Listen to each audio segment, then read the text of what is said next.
ยังมาอยู่ที่กันทางนี่พี่น้องมืนยังไงคือสิมิตรโตยังไงแท้เฮ็ดจังได๋ล่ะสิเอาเมื่อใดบ่เธอนี่บ่ได้มีฮอดแนวใส่สับพี่น้องเอาใส่ขอเสื้อนี่ล่ะเนาะจังได๋ล่ะสิได้พี่น้องนี่คือโตใหญ่ๆสงสัยปลาสาเพิ่นออกคือ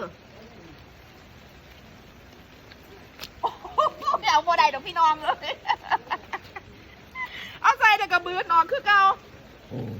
นี่ตัวใหญ่ปลาดุกอุยบ้าเพิ่นเลี้ยงออกจากสาเพิ่นบ่นี่ขึ้นมาอยู่ทางนี่พี่น้อง